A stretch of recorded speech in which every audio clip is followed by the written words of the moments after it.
En tout cas, j'avais envie voilà, de jouer avec les codes en fait, et de passer d'un genre à l'autre d'une manière très organique, très souple, que ça soit comme une évidence.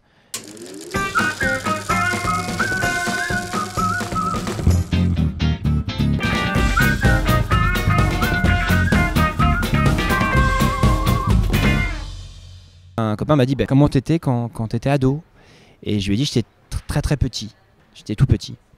Et de là on s'est dit bah, ça serait intéressant qu'il ait un grand frère, et un grand frère qui l'aide tout le temps pour plein de choses, etc. Et tout à coup on était deux ou on était trois, et l'un d'entre nous a dit ouais mais son frère est mort. C'est ça l'astuce. Son frère il est mort, et il s'imagine que son frère est là mais il est plus là. On avait pas mal de prépa à faire ensemble, de danse et de différents stages, de coaching, voilà.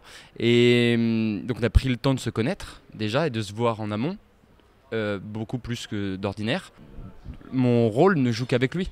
Et c'est-à-dire qu'entre action et coupé, je n'ai plus qu'un seul partenaire.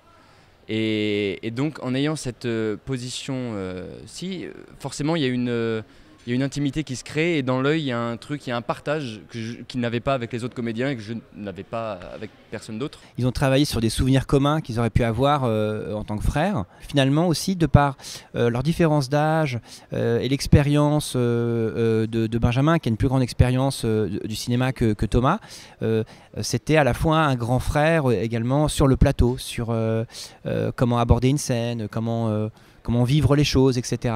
Pour jouer Léo, donc pour jouer un mort, il fallait pour moi réfléchir à la question de qu'est-ce qui se passe après. J'ai fait avec mon imaginaire et je me suis dit tiens, une fois qu'on est mort, il doit y avoir quand même un nombre de soucis auxquels on se fiche complètement.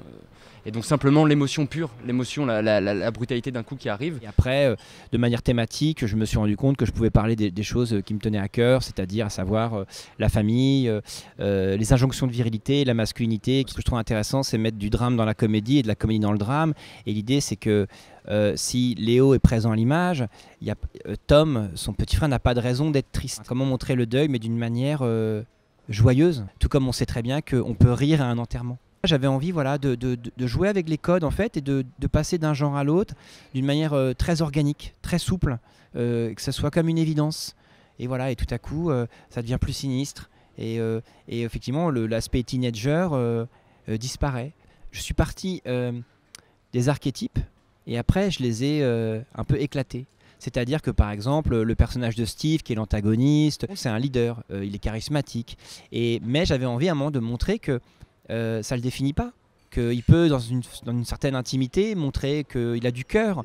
Des personnages comme Léo, qui sont un peu des mâles alpha, ils sont prisonniers de quelque chose, et on attend d'eux un comportement qui n'est peut-être pas ce qu'ils veulent faire. Encore plus heureux de voir tous ces gens sourire, les gens un peu plus au fond pleurer, c'était assez beau ce mélange. Et un débat très animé qui a duré une heure avec beaucoup d'échanges, donc c'était hyper agréable de le présenter ici. C'est ici que ça se passe, quoi. Surtout pour les courts-métrages, c'est très important. Et moi, sans des festivals comme Arras, mon court-métrage m'a permis de faire le long. Si je suis là devant vous aujourd'hui, c'est parce que y a eu ce cours, et il est passé entre autres à Arras.